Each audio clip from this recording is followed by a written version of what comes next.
Le tour du monde des idées, Brice Couturier.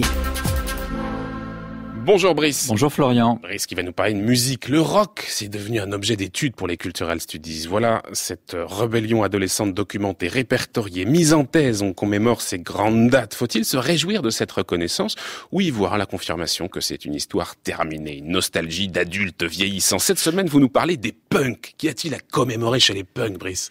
Eh oui, on s'en souvient parce que c'était hier le 50e anniversaire de l'album Sgt. Pepper's Heart Club Band des Beatles. Ça a donné lieu à des célébrations bien méritées. Je suis d'ailleurs fier d'avoir été personnellement associé à l'exposition organisée à cette occasion par les chaînes de Radio France dans notre maison. Je m'y suis occupé de rappeler le contexte politique et social britannique dans lequel avait surgi cet ovni musical. Cet album marquait la tentative aboutie des Beatles de s'émanciper du bon vieux rock'n'roll américain qu'ils avaient si bien illustré à leur début. Avec Sgt. Pepper's, la pop music sortait de l'adolescence, elle renouait avec des traditions bien britanniques comme celle des fanfares, elle incorporait l'art bourgeois de l'orchestre de chambre à cordes, elle anticipait sur la world music en s'annexant le sitar indien. La pop music, enfin, rencontrait le pop art et fécondait les arts graphiques, comme en témoigne, entre autres, le film d'animation Yellow Submarine, dirigé par George Dunning, sorti en juillet 1968. Mais cette maturité, cet accès à la respectabilité, à une forme de légitimité culturelle, allait se payer cher 10 ans plus tard, car la dimension de révolte adolescente contre le monde adulte que comportait le rock s'était perdue en route. Dans les années 70, en effet, les mods des 60s, nés dans les années 1940, abordaient la fatale trentaine et une nouvelle génération arrivait derrière eux qui n'y trouvait pas son compte. Ces petits frères et petites sœurs avaient envie de renverser la table. Ils ne supportaient pas ce rock embourgeoisé avec ses musiciens virtuoses, ses longs solos de guitare et encore moins le rock dit progressif qui semblait chercher sa place du côté de la musique contemporaine sérieuse.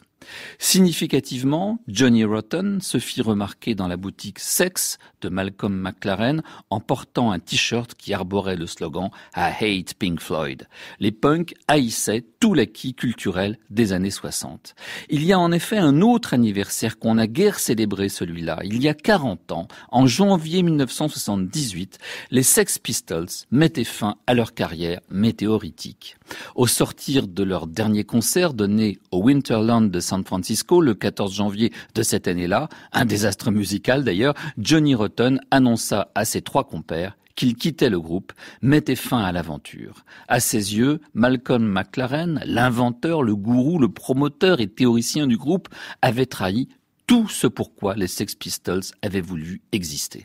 Pour beaucoup de ses participants, le mouvement punk lui-même est mort avec le groupe ce 14 janvier 1978. C'est vrai que c'est un mouvement qui n'a duré que très peu de temps, mais qui en même temps a laissé beaucoup de traces. Sans cesse paraissent de nouveaux livres qui lui sont consacrés, Brice. Eh oui, rien de plus étranger à l'idée punk que le désir de durer, de s'installer dans le paysage, de faire carrière ou d'être à l'origine d'une tradition. Dans l'éthos du punk, écrit cette semaine Chris Kraus dans le vénérable Times Literary Supplement, existait d'emblée une conscience aiguë de sa propre précarité. Cette révolte esthétique contre la dégénérescence du rock et sa transformation en production de masse par les industries musicales vivait dans la hantise de la récupération, un concept d'époque probablement hérité des situationnistes. Nous avions une conscience précise que le punk deviendrait une créature des industries musicales dont il subvertissait les codes, écrit Simon Critchley, un philosophe anglais qui a été associé au mouvement dans sa jeunesse. C'est pourquoi nous savions que ce serait de courte durée. Alors il sera beaucoup question dans ces chroniques du livre de Greil Marcus, Lipstick Traces, paru en anglais en 1989 et traduit en français par Guillaume Godard pour les éditions Alia en 1998. Pour Greil Marcus, la filiation dada situationniste punk relève de l'évidence. C'est prêter beaucoup à un mouvement dont la plupart des protagonistes n'avaient jamais entendu parler des avant-gardes esthétiques de ces époques déjà lointaines, mais il est vrai que Malcolm McLaren aimait faire référence aux situationnistes. Et puis, le message du punk était tellement ambigu que les critiques ont bien pu projeter sur cet écran un peu vide, Pretty Vacant, tout ce qui leur passait par la tête. Les Sex Pistols sont nés à l'initiative de Malcolm McLaren et dans sa boutique à la fin de 1975, mais la plupart des des auteurs à avoir écrit sur le punk estiment que McLaren, tel le golem, a été très vite dépassé par sa créature, à laquelle il n'a rien compris.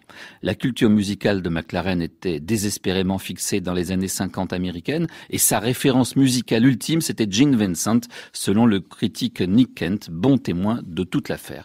McLaren ne pouvait donc pas rêver d'enterrer les Beatles, et leur sophistication, il était passé à côté.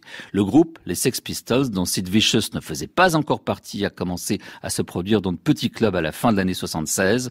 Leur premier disque est sorti le 4 novembre de cette même année, et le 14 janvier 78, ils se sabordaient.